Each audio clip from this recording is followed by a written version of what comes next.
boye molimo kimi na église to ezaka biso basala nzambe nous devons être exemplaires devant les gens.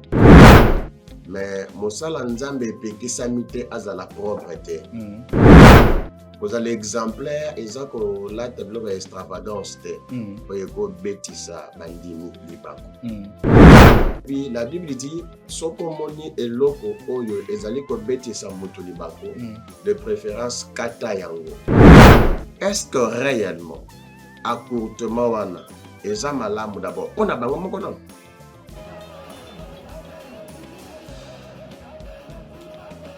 Ata loboko kata yango. Mais tant que pasteur bazwi mbongo tomoni epebi pasteur bakomi kolata na teni oyo bapesaki biso bango moko ya mwa veste ndenge olati boye elongwe ekompela bilamba lokola ya kula mambo ya niarkos na kati ya église.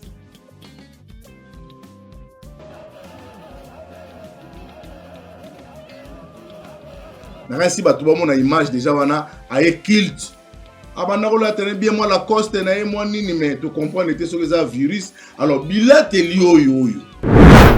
Parce que les gens, certaines personnes vont comparer les musiciens Mokina Bassanazan. Oui, oui. Ce n'est pas seulement que Baza célèbre, c'est par rapport à Yakoutoma Nabango. Parce que le papa dans Israël, un aveugle, chaque année, tu as un thème. Année de puissance, année de percée, année d'élévation, année de boyer. Pour année wana, ils ont l'année malam. Parce que Dieu ne peut jamais parler sans des instructions. Ce qui a manqué dans nos églises, c'est parce que la plupart aiment déduire. Mais Mbappé, ça va être instruction. Mais s'il y a un prophète authentique qui a ses yeux de voir ça, Tiesika Basali, pour Makambowana et Sila, il faut faire un sacrifice pour changer hôtel et austérité, non hôtel et fécondité. C'est la spiritualité. Tango nyonso molinganga nazalaki komona baninganga na baboti na bango nanga baparent baza te vi nanga pasi. Est-ce que kokufela baboti eza lisumu? Kozanga baboti est-ce que eza lisumu? Voilà, na kopesa bino message. L'orphelinat Christ rédempteur et ana posa lisungi na bino. Tala musala munene ezosala pona bana. Tala musala munene ezosala pona bana oyo mokili etiki ebwaki. Mais nzamba atelemi na nzela orphelinat oyo pona ko encadrer bana oyo. Yaya lisungi na yo to ana ngoposa. Un euro no to ana ngoposa pona mwana moko. Tango mwana moko alie nzambe ya bitike oya permettre ete na nzela no mwana alia akobosa na ote. Voilà message ya l'orphelinat Christ rédempteur to ana besoin lisungi na bino. Ba numéro za na se kota contact na biso assistance na yo et aux alisungi pona bana. Que le Dieu des orphelins a bénir diama mtu nyoso ja ta likanisa ko sala quelque chose. Peut sali yango zamba pambola bino.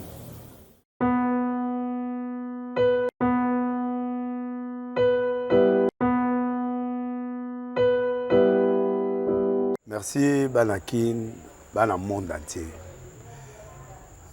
Maxi bien-être. Sougala café, logo na mêlé logo mais le logo est amabé.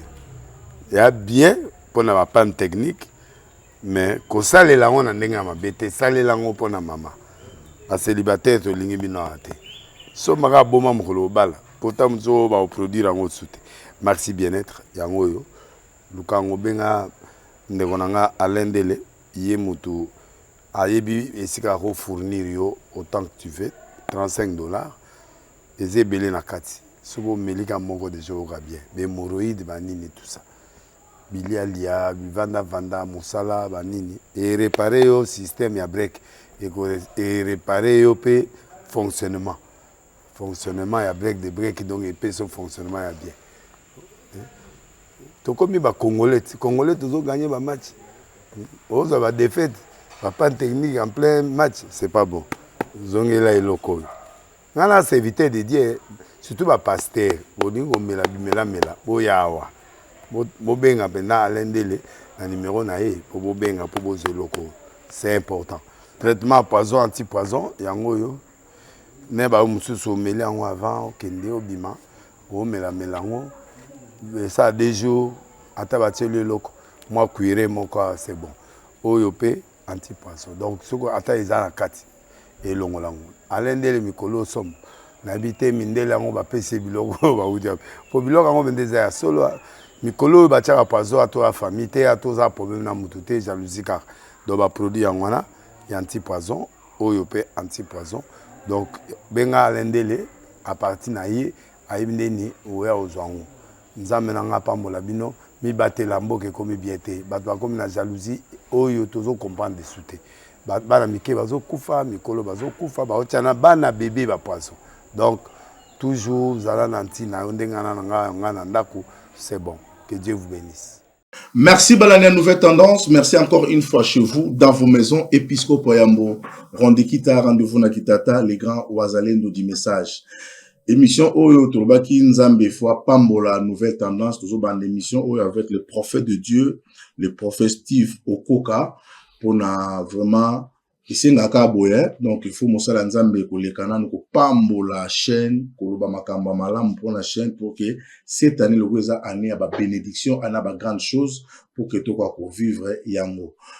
Alors s'abonner benga bandeko parce que boyebi biso spécialité na biso ezaka boyebi connaissance qui bon nzambe lelo to na spiritualité parce que boyebi c'est que le prophète Steve a dégagé ka. Toujours bien à Molimo. Bonjour prophète. Bonjour Papa Ouazalendo. Bonne année. Merci. Bonne année 2026. Merci beaucoup. Je crois que Nzamba Kotibiso makamba bien ezali. Amen. Alors tenez ko yamba yo pona bana ebele ya Nzambe babenga ki babi episcopo yambo yamba na prophète mona kozana mo connaissance à makamba ngo prophète pe tebi ke azape mutamela roulo. Beaucoup de gens ont mbale bon meka ko expliquer biso mo makambo ebele ezoleka na église ya Congo. Alors yango to benga kiyo to ebite nino ko lo ba avant to kan émission okope sa message moko na bana nzambe ya Elikia na baton so bazolanda biso. Merci beaucoup na privilège pe na opportunité accordée na mutu lokola ngai. Na peso merci parce que libako boy ba pesha wala batonyo sote. Na pesi batunyo so bazwe libako ya olanda biso bipa nyonso ezumibino ba meilleur vœu na bino année otobandi ezalane ya makamba malam. Je m'aimerais dire à toute personne qui est en train de nous suivre en ce moment, il s'appelle arriver que 2025 et pesa ki o makambo ozaki nango posate. Cela ne veut pas dire que Nzamba limwete. Cela ne veut pas dire que Dieu n'existe pas. Cette année 2026 Zala Makas, croire en Nzambe et quelque chose va se faire. Tika Nzambe oya benga biso na musala, apambolo de partout ici kauzali, apambola pe chaîne malam oya biso lelo. Tikete kobanda mukolo ya lelo. Makambu nyonso ya chaîne oyo ekende liboso. Ben Nzambe ya ba surprise agréable akende ko accompagner chaîne tina décembre année ya mois prochain. Amen, amen, pasteur, prophète, prophète. To koti déjà na sujet na biso liboso. To moni olobela mingi spiritualité. Mais to remarqué spiritualité en réalité ils rappellent lié na makamba elateli, accoutrement ba biloko mususu ba symbole mususu ba parfum ba biloko belé et qui n'aura des pères dans la spiritualité. Alors l'église na biso au Congo tu dis que spiritualité comme un peu dans problème. Tu dis que na temple na temps wakala un souverain sacrificateur azaki na tenir bande kolata. Babi elamba na ezaki significatif ezaki pe na onction. Ne ba benga ba tenir sacerdotal ba fort des alaki. Les lots comment la nouvelle alliance. Ba pasteur ba banda ki bien. Moi ba pantole lemba, moi ba nini. Tamoko boye. Ba komo ko so ba mbongo po na kala pasteur abande ko vraiment na pantole to boka na église. Na ba série wana parce que bilambe utaki pa mindele biso to bande ko yiba kaka ya ko yiba Vraiment pasteur pe no mona na pantalon pe ne toboka mais matin na bango ke kaka biso babola tozali bato bo santo nzambe to kota lola tout ça bilamba za tina moko te matin na bango za kaka bongo pona ko justifier le leng bazali ki mais tant ba pasteur bazwi mbongo to moni et baby ba pasteur ba komi ko lata na teni oyo ba pesa ki biso bango moko ya moi veste ndingo lati boye elongwe et comme ba bilamba lo ya kula mambo ya Niarchos na kati ya église. Ba pasteur basé belé pour biso tout temps na biso comme to banga bango te ba godin pour so tali la télé godin pour bi oh Niarchos oh kula mambo to nani emenea otali deniles mama ba sumba ya ko sakana te beta makuna otali susu dernièrement voici l'homme à Yesus na yepena saki na kasi ba to ba mona image déjà wana aye culte. Abanako tene bien moi la coste na e moi nini mais tu comprends était sur les virus alors bilate lio yo est-ce que la spiritualité ils ont bala na to zo kimisa bonzambe parce que tu bien la spiritualité ne ba dingo ba l'accepte so ma bakisi so ka zo sa ba invocation sentir moi fanfare beti moi caleçon na e pe on les ont contribué la spiritualité boye muli mo kimi na église to ezaka. Merci beaucoup. Na CP de Makas na Mutuno Tuninga. Très bien. Et la plupart des personnes aussi sont déjà que j'ai beaucoup d'estime à leurs personnes. Mais j'aimerais quand même répondre à Mutuno Malam. Et Papa Wazalendo, j'aime bien vous appeler comme ça, un homme bien. Et na temps ancien, il y avait un tenue approprié pour naba sacrificateur. Si que depuis Soumassia Akofa na ikolus, ye mutakoma teni na biso sacerdotal.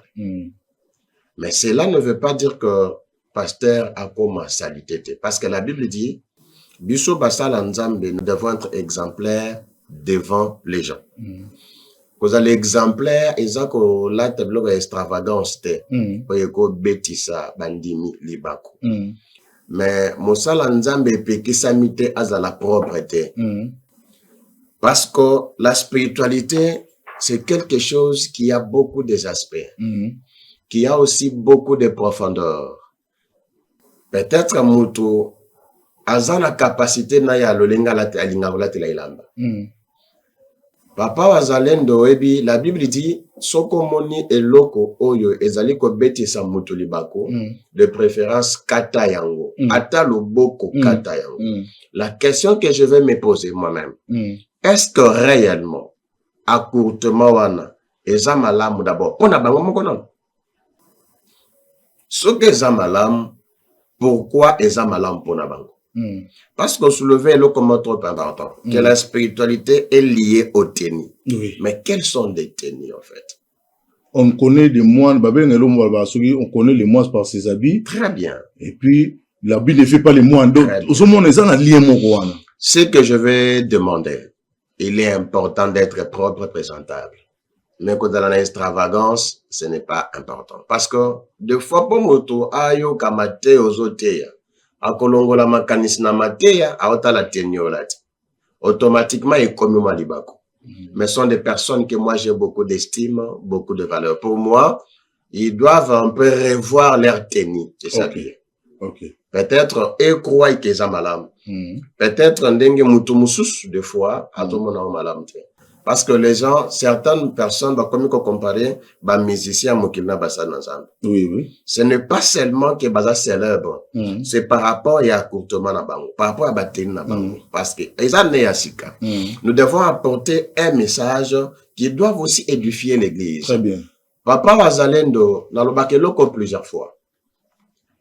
Nzambe azo ebisa Abraham ke, eza Eliezer ya Damaste, yende akozala héritier ya ndako na ote. Na kati ya entraille na yo, nde héritier akobima. Mais dans cette thématique, par rapport à scientifique, c'était impérativement difficile que azo héritier par rapport à âge ya mwasi na ye. Mais tango ba ange ba apparaître na kati ya ndako, la Bible dit na kozonga ka année prochaine. Mais Dieu n'a pas dit les jours, il n'a pas dit les mois, il n'a pas dit l'heure. Dans une autre manière, c'est quelque chose ya ke mutu, il faut milengi la kamikolo nyonso, pe mukolo yo akoya eyebanite. La Bible signifie quelque chose trop important. Alors, Abraham na moi makasi, il sort de sa tente avant d'y nasser en zété. Dans sa pensée, il est en train peut-être yako kanisa nzamba pesanga bilaka, mais bilaka yako kusamite ponani. C'était le moment que Dieu venait. Mais écoutez-moi quelque chose, papa Wazalendo. Mais quand Dieu venait, à Ebisaka Abraham n'a bouté que je vais venir. N'a suis illustration, exemple, que on doit se préparer tous les jours. On ne connaît pas le venu du Christ. Ceux qui bisent basal en Nzambe, on se prépare parce que tu es venu à Christ. Mais à combien plus forte raison les fidèles à qui nous enseignons? Parce que pour enseigner mon papa Wazalendo, tu dois aussi premièrement être toi-même enseignant. Parce que tu dois enseigner bateau baota la biso. C'est quelque chose, net par exemple. Papa Wazalendo bimi libanda awa. Je pense que toute personne a côté là. Oui, pourquoi? Par rapport à tenir la tête. Très bien. Moto akolinga ko yokata makambo zolo bate. Accourtement nao directement, yangonde ko attirer attention. Communiquer déjà quelque chose. Très bien. Mais pendant que tu as des choses à communiquer, mais tenir na yo etem na distraction. Très bien. C'est que okotuna mondimi baté binoni na ebinete. Très bien. Pourquoi? C'est parce qu'à autant de pasteurs à la ti, moi et l'autre monene, donc des fois zo mon message c'est quoi ça? Le temps ayoka message à autant l'accourtement. Pour moi, je vais leur demander balata kitoko makasi. Mais ba me kola vraiment ko bongisa na lingi ba moni. Merci beaucoup. Omoni likambo to lobi ba tulelo bazo linga na bango kotanga te pe ko so connaissance te. Na point oyo touché Abraham. Abraham Bible bitanga moni ba ange wana bazo leka a comprendre que ba paya po na ndenge balatela. Très bien. Ba bia mona ki accoutrement na bango atena makola bango pousser la bi bato ba uti musika. Tala nzamba tambola likolo aza nzambe mais Abraham a identifié que bauti musika baza bapaya. Très bien. Loko baza bapaya na benga bango. Baso donc so bazaki na contre wana alinga benga ni bango te. Donc so moneka bilamba ya bato quartier na bango parce que nga une fois na bano kende kota ba kimbantie kuna na zaoza la de cheval bandal kimbantie mais so la ke kimbantie ke batali la tena ba biloko ya kotote parce que bango kuna série à kato hein les amis bilamba kato mo bilamba ba tie ba dollar bilamba ba destiné Tyson bazo ba ke la télé là bato koto et la télé là bato koto Jésus na Bartimée azaki na manteau azaki na lamba tango Jésus abengi esengela ki Bartimée abwaka manteau do elamba eza na moi problème on a kati pona musali ya Nzambe parce que bango lelo balingi na bango koyoka te balingi na bango koyoka te basi balati ba gloire et okomona pe ba kobimisa ba verset biblique lelo. Oui, parce que papa Wazalendo na da Israël un aveugle azalaki na teni na ye. OK. Ya olata. OK. Moto akufeli mobali azalaki na teni na ye. Moto oyo azaki mandeur azalaki na teni na ye. On reconnaissait la personne par rapport à la teni na bango. Parce que signifie le comment trop important. Aux la la Bible. Parce que pour moi, on a que c'est un avec tout et il y a des tenues appropriées en Israël pour un aveugle. OK. Il y a des tenues appropriées pour na ba veuve. Il y a des tenues appropriées pour na mi bali ou ba la base. C'est toute personne, ce qu'on monier, tu vas identifier la personne par rapport à la tenue. Il y a un riche qui n'a pas pensé. Alors, merci beaucoup. Si vous comprenez, biso, oza mosala nzambe bandinga olata. Botika ba vanti. Même bato mpe valongo pamba bakangama na kitamba la pembe, bana ndenge balatelaka. Même baba oyo tout le monde a bango na nzambala na bango mais bino komi il a téléchargé pour bosimi bon. Bon non là tena bino bongo te. To ebi bino to ebani to ça côté mo. Alors prophète, tout côté na mamba ya prophétie nan. Ba pasteur ba pesi ba thème trop. Chaque année to ka thème. Année de puissance. Année de percée, année d'élévation, année de boye. Mais moi, quand tu papa moi ça qui vidéo moi balobi o asuka na mutanga te kaneka makala. Mais azo passé ba thème ya ba année na 2025 pasteur atela ki bosiko tonto tout na boye. Yo za muta molimo. Ndenge bilaka wana zo kokisa mate wana ba thème wa pasteur bazo pesa ka wana. Eza problème ya ba ndimi conduite na bango bazo respecter ba principe pasteur a pesité tonzamba na nguya te ya thème wa poso nzamba pesi thème au mona pasteur o na elika mutu moko na eli alobi likamo ya pasi ya batu nyonso moko nelika mutu moko zawa mutu moko koloba mai na zwi yango siko bato nyonso wana bakoti 2025 na tema kitoko ndenge wana ata moko te voyage ata moko ta voyager. Merci Papa Wazalendo. Je suis très heureux, trop à l'aise de faire une très bonne émission avec vous. Merci beaucoup, merci prophète. Et en tout cas, question il faut réfléchir. C'est que vous êtes en train de faire allusion par rapport à la dédicace année. Ok.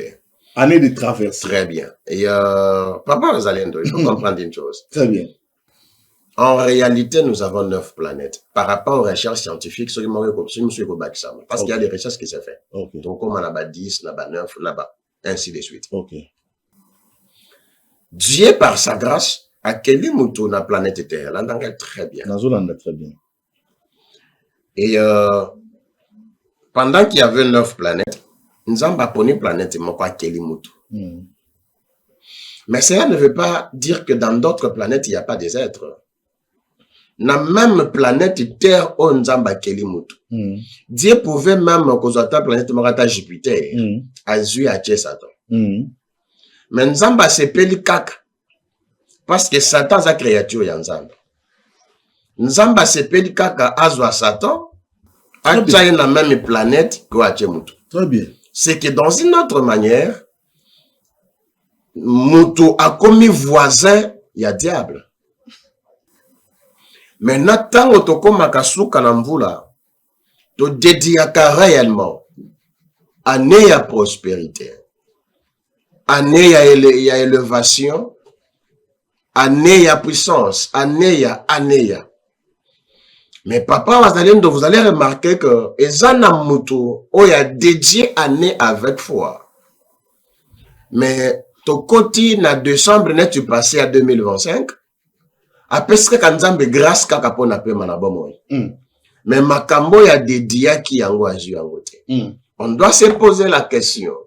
Est-ce que réellement Nzambe muto akosi ou bien toyoki Nzambe malamu te ou bien ezanango slogan. Parce que slogan c'est quelque chose qui est quotidien. C'est quelque chose qui ne demande même pas l'esprit, qui ne demande même pas une concentration spirituelle. Parce que derrière tout acte, il y a un esprit. Okay. Maintenant, si kotango autodédiaka, Papa Wazalendo, soko tangi na matie, vous allez comprendre que le Satan a 3 missions. Mission à liboso ya ko détruire, ya ko égorger, pe ya ko yiba. Mais Moutango dans la 3 missions à sa voisin ya Moutou. Le même le 31. On dit qu'on dédié année à mariage, année à prospérité. Satan n'a pas zawana. Azozwa même année wana, azali ko changer en la planète mususu. Ok. Parce qu'on remarqué Papa Wazalendo Moutou. Oya tamboli malamu na Nzambe. Asali ekobote. Azo respecter prière. Azo respecter ba offrande, azo respecter ba dîme, azo respecter l'ancien Dieu le Seigneur Nyos. Mais vous allez remarquer que cette personne makamwa lukite azu yangote.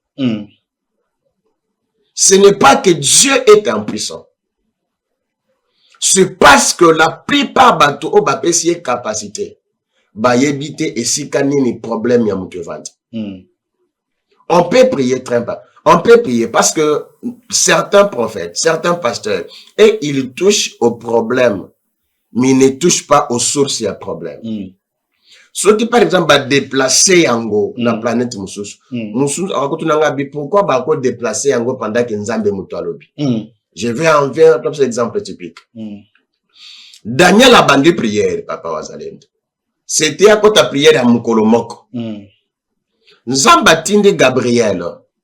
Akoma epa ya Daniel apesa une réponse que Nzambe na yoki lo sambo na yo. En chemin faisant, akutani na ba prince de Perse, ba kanye likolo. Ba kanye ange. Ouais. Archange Gabriel Yanzambe, ba kanye likolo. Moyen aya kopesa message ezate. A comité. A comité. Mais moto atindi ezanzambe. donc nzambe atindi mutu yo pombo kangi mutu na nzela akangi na nzela et puis akangi mukolo moko te mikolo ebele. Maintenant sikoyo nzamba comprendre que parce que ceux qui opesi mutu message il faut à la témoignage nzamba c'est dit témoignage yete ayi ko comprendre que te amoni na miroir na yeba bazong c'est le massage rien amoni miroir na yeba kangi Gabriel habité j'ai compris que makambo eza Gabriel te nde ayi ko benga Michael. La Bible dit que Michael a commis a fungoli Gabriel c'est que bakangaki. Parce qu'on ne peut pas délier quelqu'un qui n'a pas été lié. En fait, pardon, ok, on te place au moni. Moi, ma Nzambe, il y a des fois, tu as folie pour un bateau. Imaginez quand Nzambe a tindi mutu, bakangi mutango. Parce que Nzambe na 21 jours, Nzambe non mo ate que non, Joana na tinda gazonga te. Vraiment. Expliquez-moi ça. Ok. Pour le monde, on a 4 na iba elo ko na il y a 4 lignes d'évangile, bo elo mo beta na, c'est trop profond. Ok. Ozomona parce que papa wazalendo ko senga nzambe loko pozwa ngo na janvier. Mais nzambe na makoki na dina pesa ngo na mois ya mars. Maintenant il te passe au moment ya ko comprendre que son appelé loko moment où peut-être à quoi abuser yango. Janvier pour expliquer pour na perdre idée. Nzamba ya comprendre que te. Nzamba mona kanyos ayoka kanyos.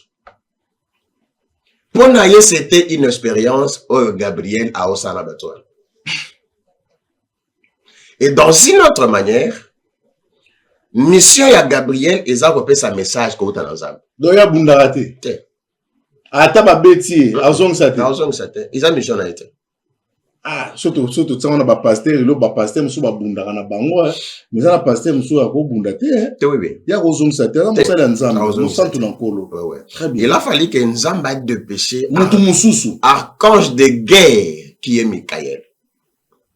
Michael a longolié, a juillet, a accompagné cortège, donc, quel cortège, et c'est qu'il faut appeler sa message. C'est que dans une autre manière, et ça n'a pas de déclaration à Batumsus, va changer en gros destin. Va détourner en gros. Il y a Zelaka. A Zelaka. Après, ça peut pas offrande. A commis peu Kolemba. Oui. A commis des fois Kolemba. C'est pourquoi il y a certaines personnes, papa Wazalendo, ba sambe la kanzam, mais ba na badresse à malamte. Oko remarqué, Nathan Wakala, ya ba groupe de prière, papa Wazalendo, oko remarqué mon dimi, pasteur Alande la Kaye. Mais le zapas pasteur Alande la Mondimi. Chef caméra nanga. Je les ai pas si bateau balandela Mondimi. C'est pour vous dire que il y a des moments, peut-être bateau ba dédié à Néo Bongo, mais il faut si koba pe sa directive au le baoki ko sala pour bateau babi kabikam. Parce que papa vous allez comprendre, année à mariage, année à prospérité. Maintenant toko sala nini. Pour anéwana et l'année malam. Parce que Dieu ne peut jamais parler sans des instructions. Pour na joie liba na salanine. Pour na joie voyage na salanine. Pour un no onabi kabika monanzambe na sala nini. Ce qui a manqué dans nos églises, c'est parce que la plupart aiment déduire. Mais bapé sabato instruction te. Année à prospérité, n'a ko sala nini pour nabika prospérité. Année à élévation, n'a ko sala nini pour na joie élévation. Parce que Dieu ne peut jamais donner un message sans une directive. C'est que eloko o ezangi bandi l'église na biso to dedi yaka. Mais to yebakate to ko sala nini pour to bika. Donc, non, c'est Dieu qui a parlé. C'est Dieu qui a parlé. Parce que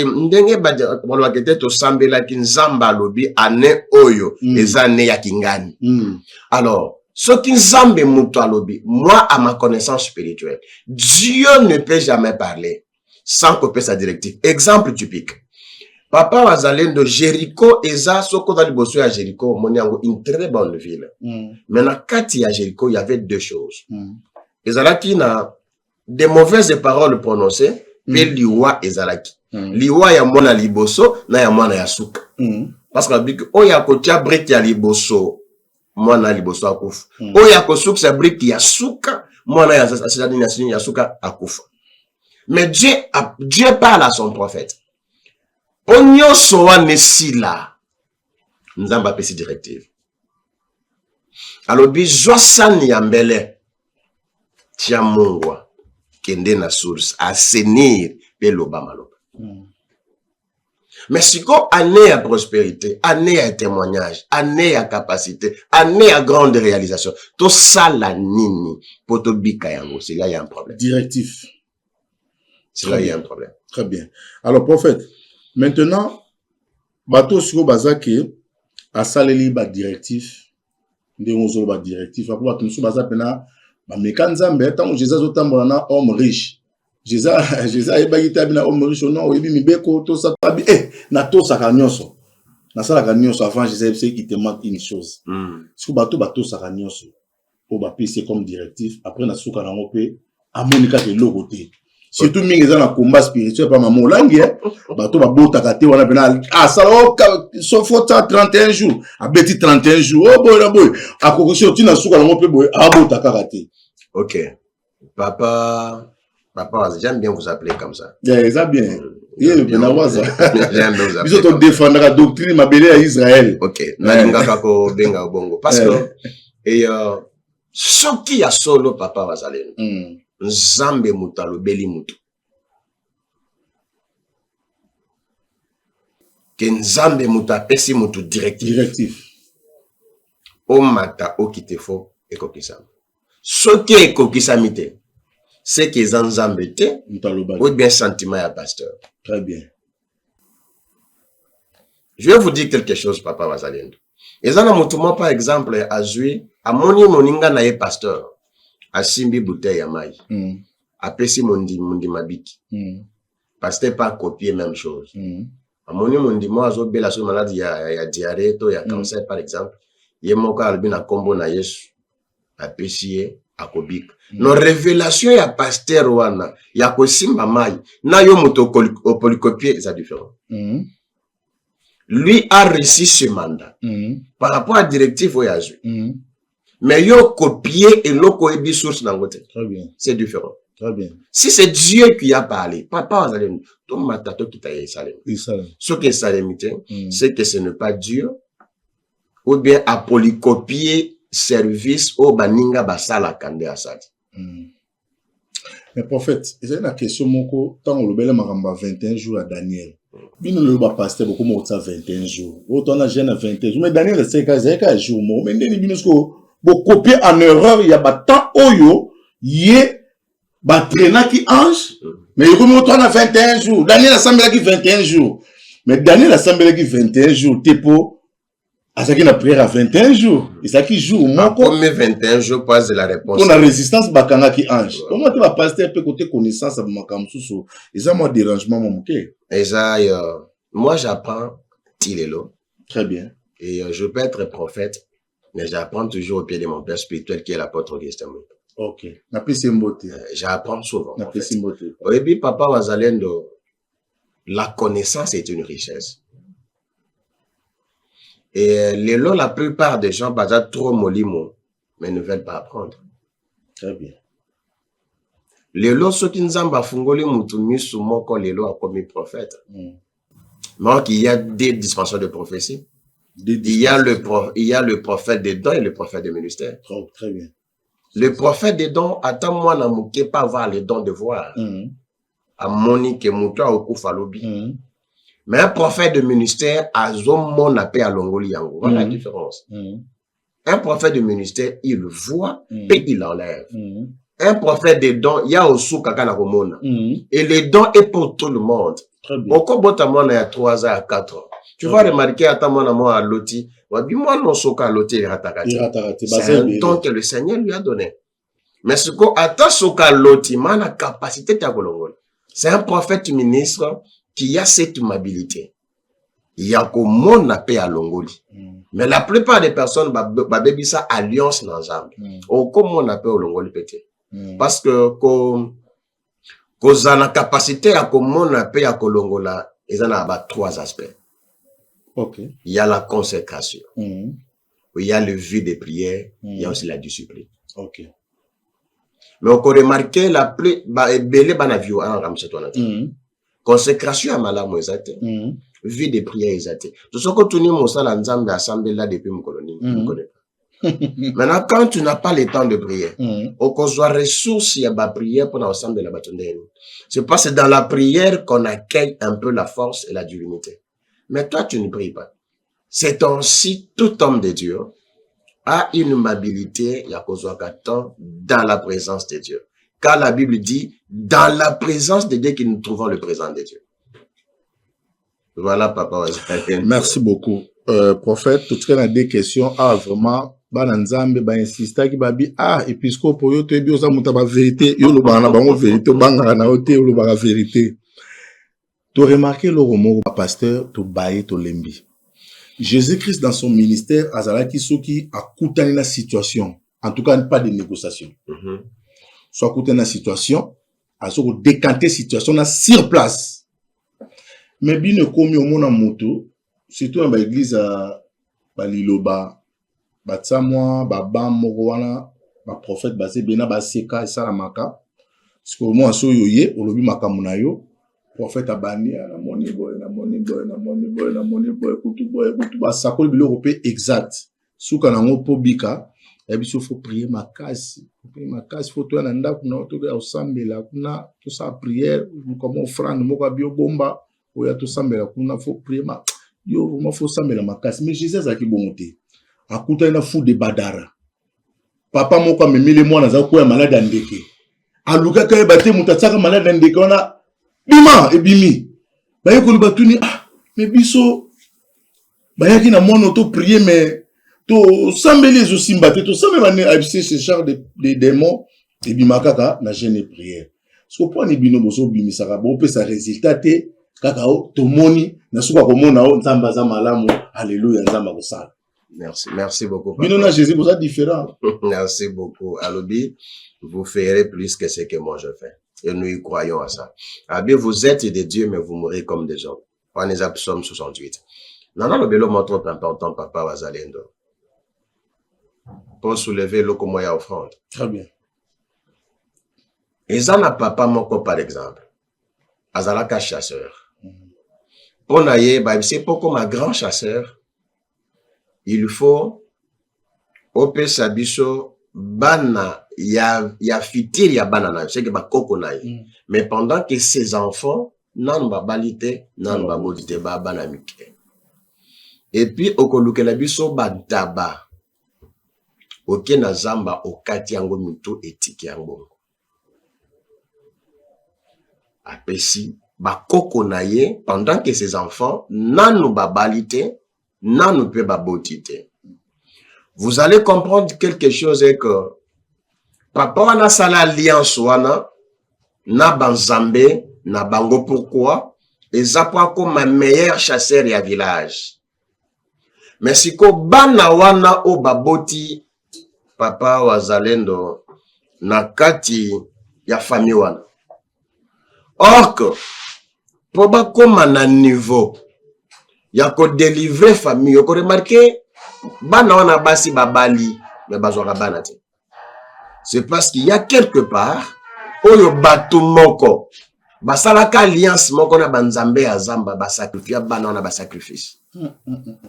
Mais s'il y a un prophète authentique qui a ses yeux de voir ça, ti esika basali pour makambo wana esila, il faut faire un sacrifice pour changer hôtel ya stérilité na hôtel ya fécondité. C'est la spiritualité. Car derrière tout acte, il y a un esprit. Ce qui, par exemple, Nzamba lobi na mutu, qui toko changer peut-être hôtel haut. Au résultat, billet mokata ya $100 par exemple. Ata ya 200 francs. Ou ata ya 1000 francs. Selon directive au Nzamba opes. C'est parce que comme ça n'a papa Wazalendo. Nous sommes dans des pays africains. Oyo kindokeza makas. Et puis, bakoko na biso ba yebaka nzambete. bazalaka batu moko ya basinga loketo muta oso na batu na mboka na lisango ya na eloko ya lisango. Dans le cas sous examen, muta ko pe sacrifice na ye. Au moins dans les jours qui viennent, au moins muta biki bika manazam. Ça dépend ya directive oyo nzambe akotalisa mutu. Parce qu'il y a des directives que Dieu dit. Ok, ceux qui nous ont appelé ces directives, automatiquement, il faut que la personne voie le miracle. Et ça m'a bêté, ce qui est directive, le mec qui était le but peut-être à $100, ou bien 1000 francs, ou bien quelque chose. Parce que il faut qu'on bébé ça hôtel. J'en viens, papa Wazalendo. Zamba zo ebisa Gédéon voya héros. Abenge voya héros. Gédéon a apprécié sacrifice à volonté na. Na bouton zamba ye. Si kotango aye, aye ko senga ye à volonté na. Alors, BP sanga 2 taureaux et zana simanda kunabi. Mais 2 taureaux en wezala kani ya papa na ete. Batunde bayara ko bombis. Mais zamba ebe geza papa na bangote. Ils appellent ya Gédéon. Mais pourquoi zamba osenga yo? Akolo bakeza ya yote. Il faut na senga ye loko ya ye. Mais zamba senge loko ya batu. Ok, Gédéon koko ma voyant éroté. Soka pesi biloko wanate. Biloko abatu wanate. Et puis ceux qui alongoli hôtel ya balite. C'est qu'il y a certaines directives qui amènent quelqu'un à trône. Dans l'hymne le bélo comment il y a un papa, une autorité de la ville. Non, c'était comment on ne passe qu'à Iban. Très bien, prophète. Azalaka conseiller à Mokonzimoko. Mais Azan expertise est belé. Alipsinga prophète. Ngainde mutu na salaka makambo mokonzo na salaka. Ok, na kati ya famille na bamba biya ko koma ministre te. Papa Wazalendo to sambeli pona ye. Ok, basalaka sacrifice moko abin zamba lobi nanga boy. Oko somba 12 saki ya loso. Ozo pona n'importe quel orphelinat. Kende ko pesa ngozongela ngai. Tanga pesi azongelinga papa Wazalendo, je vous dirais to sambeli et les cas un mois te lelo azape ministre lelo. C'est que les directives qui n'ont pas des effets n'ont pas de directives. C'est que ezape mabete il faut que ça la on zambalo. Merci beaucoup. Merci.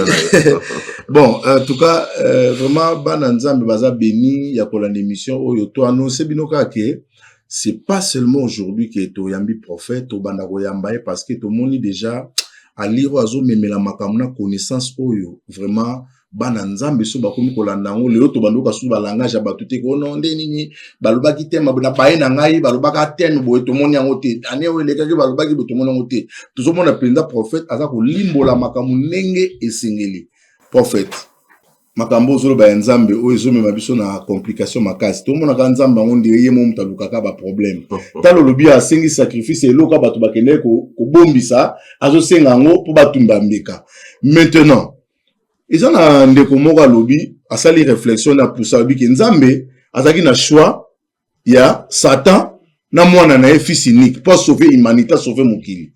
Mais nzamba poni ke bo maman na ndimo kolé bo maka Satan histoire ici. Satan na zonyo ko na biso. Satan a memi des autres na mokili. Oh, Satan de yende kaka yende ndoki yende mutu mabe. Siko nzambe bo maka Satan makambo isili ake bo ma fils unique.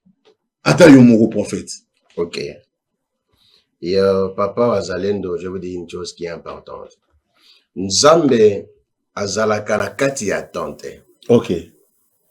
Dieu est dans l'éternité. Azali kolongwa éternité. Pona okota na temps et pona créer circonstances. OK. C'est pourquoi Tolobaka, il est le maître des temps et des circonstances. La personne qui est le maître, il ne vit pas dans les temps ni dans les circonstances. Il est à l'éternité, à côté na temps. Ok, na tanyoso, papa Wazalendo, Dieu crée une saison. Et dans chacune des saisons, Dieu élève un homme. Dieu n'en est pas plusieurs. C'est ainsi que tu vas remarquer, na katialibota nyos, il y a seulement une seule personne, on zamba kotombola, on a commis ma batumusus. Olobi pourquoi nzambe akoboma Satan bala morte. Histoire ici. Oko remarquer lo comment mutuya.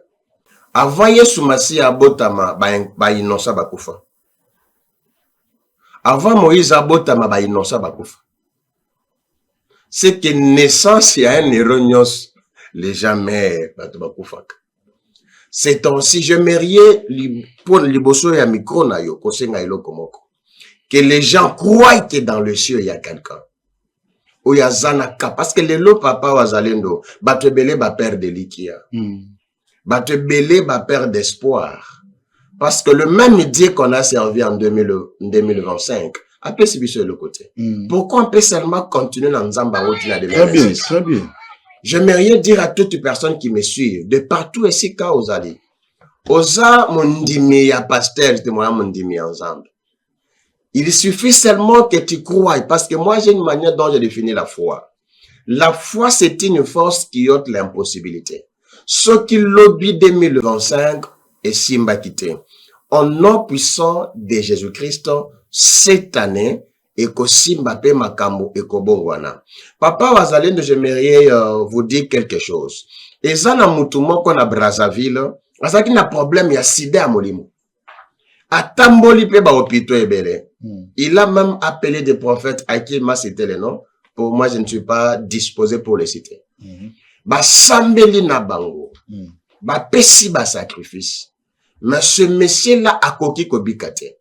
Na ba émission nanga précédente, na 2025, je dis, par rapport à une révélation que Nzamba a pesanga, il y a que, oko zwa mongwa, oko sambe anango, pour na bato, bana libanda, bako zwa mongwa na bango. On va prier na bango pendant 2 jours, à sec. Toko lia elo côté, toko mili lo côté. C'est frère pour lui, a metika pona, a bengaka pona komik. Izana batu mususu ba mona abiso. Des fois, ba ben arabisote. Mais laisse-moi vous dire, mekande moninga mekaki. To sambeli elongo na ye, to pesi ba directive. Papa Wazalendo, pendant que je vous parle, ce monsieur est guéri, il y a maladie à sida. Or que le sida, c'est une maladie qui est incurable. Je crois que témoignage n'a jali. C'est ainsi, je lance cet appel, le papa Wazalendo. Toute personne qui a un problème. Oui, tu as déduit l'année à prospérité, année à Kingani. Mais au kosa la nini po bika bika mananzambe. Au koti na année 2026 na même maladie. Au koti na année 2026 na même situation. Na maladie à rein, na kozanga mukanda, na kozanga ban. Laisse-moi vous dire quelque chose. Ce n'est pas pour rien que qui est en train de me suivre. Mutunyos o azali ko kala biso na mama oyo. Ozana ba problème o ebikate. 2026, il a 2025. Ce que j'ai aimé, ils ont un chiffre mokonde bakisami. 5 et longwe, 6 et bakisami. Or que 6 est un chiffre prophétique. Ils ont un chiffre nzamba kelamutu. Je déclare au nom de Jésus-Christ que 2026 oyo koti nzamba kela omutu yasika. Nzamba kela misala na oyo yasika. Nzamba kela bana oyo yasika. Si tu me crois, yabloba amen nzamba kota likambo na yo. Bonjour, prophète. En fait, là, au bingo, la téléphone, mais là, au joté, la téléphone, il y a un moment, il y a salle vocal ou quoi. Ngana na brazabe, dès que tu bâton sur la wana, na système vraiment ko bingo, mais la joté, la téléphone. Nanga juste quand on a témoigné, il y a malade ngana qui ko souffrir nango, ou yaki ya sida. Moi, je suis sûr qu'il y a qui n'a pas directive au pesa kinga itango le baginanga. Na utiliser mungu juste na somme moko ya moke ou na jogi pe mungu ango en tout cas na tiaki foi na tiaki vraiment foi na ngai parce que bilo zolo baite na konzima na yonde muta ko ikobika ya wana ngala tiaki foi et na landela ki ba service ne solo baki na sala mais ba jeune no lo baki na ngato sala na yo malgré na ki de loin mais na ki ko respecter malgré yo ko mona ngate mais motema na nzambe muto akomona ngo. En tout cas, la salle qui m'a cambré tout. Et tant plus de 6 ans, après 3 jours, on a à l'hôpital pour que ça encore des examens. Effectivement, on a djongaki, alors on a djongi. Même dans moto, on a kamanga, on a malade et a été. Abandonné encore, on a malade et a été. On a rejoint le téléphone, on a la salle vocale, voice oyo. Ce que du vocal n'a vraiment, au rappel ngai, on a vraiment témoigné. bola mo pe miracle ya nzambe na yo quoi. Donc c'est un peu ça. Je sais pas neni na koyi koloba tout sur la même appel boy na luka même jour na fixé na evangeli na koyi ko ya kakin devant même l'église na témoigner. Encore une fois, merci vraiment. Ne manquez pas de nous appeler. Aujourd'hui, quand Mungu na yo seulement, donc au semble na yo, tu reviendras en ces lieux pour témoigner. Ce qu'on témoigne, oko benga papa wazalendo, po ya sakanarate. Merci beaucoup. Nzambe apambola. Merci prophète. Lobani asuka oyo okoko loba pona émission mukola lelo. Prochainement, merci beaucoup. Nalina Soukisana Boye. Papa Wazalendo, na qui bato balbiki papa il faut que la couche. Normalement, naza disposé à retourner natin. Ah oui. Donc naza na yo directement. Oui. A kufito azana bomo. Bon, au moni et na pesi mbote sikazali, ba mzembo na ye pambolanga vina mobi. Wana ye ngakuna zana frère moto bano bengi lifoko du ciel ayo kaka banzemo lifoko du ciel vraiment banzemo ne ezalaka banzemo moko inspiré puis présence ensemble ezalaka pasteur lifoko du ciel aza vivant ezana bandeko moko balukaki ko tiela e poison ko simba ye pendant kaza ko teya tout ça mais ba yebeke bazwaki ye mais nzambe asaki miracle pasteur lifoko du ciel aza vivant ba vidéo lekaki alekaki na boso na politique alobaki aza vivant ba bandi pe obomé lelo te ça fait longtemps balukaka ka kokosele makambo adoraka brana muta bato yemba Jésus soki eza na ba pasteur et ba yembi o ba yemba Jésus lokwa lifoko du ciel non na mona ta 5 te oui ayemba Jésus asa na ye nzamba zo batela nde to bika ke bo bakisele ne mikolo parce que so bo sengela mutu malheur nzambe toujours akota likamba mutu wana ya nzamba pambola yesiko zali papa le foko nous amo nzamba bakisele mikolo na sena moi babwa ka jamais libanga na mango eza ya kotela tout à fait nous croyons à votre ministère nzamba bombelangi en tout cas merci na batunyo so balandi biso nzambe ya lola nzambe ya papa nanga apôtre Augustin apambola mutunyo se sikezali Nzamba pambola papa Alendele. Nzamba pambola Dipro. Apambola bana nganyo solibanda. Mama Ange Nkoyi, Mama Binette, apôtre Enoch na États-Unis. Vous êtes nombreux on a encore cité Lola et Pambola Bino Makasi. Merci beaucoup papa Wazalendo. Merci prophète. Na hospital de Jibiso Nzamba pambola ope. Merci à Pambola pe. Tukutani prochainement na élément mususu épiscope ya Morande kita rendez-vous na kitata le grand Wazalendo du message. Tango nyonso molinganga nazalaki komona baninganga na baboti na bango nanga ba parents bazate vinanga pasi. Est-ce que koko fait la baboti ezali sumu? Kozanga baboti est-ce que ezali sumu? Voilà, na ko pesa bino message. L'orphelinat Christ rédempteur. Et ana posa lisungi na bino. Tala musala munene zo sala pona bana. Tala musala munene zo sala pona bana oyo. Mokile tiki ebwaki. Mais nzamba termina nzelo orphelina oyo pona ko encadrer bana oyo. Yaya lisungi na yo to ana ngoposa. 1 euro no to ana ngoposa. Pona mwana moko. Tango mwana moko alie nzambe ya bitike oya permettre ete na nzela no mwana alia akobosa na ote. Voilà message ya l'orphelinat Christ rédempteur to ana besoin lisungi na bino. Ba numéro za na se kota contact na biso assistance na yo et aux alisungi pona bana.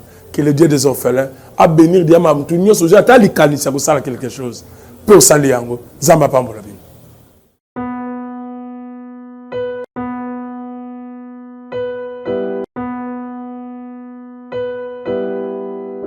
Merci Banakin, Bana monde entier.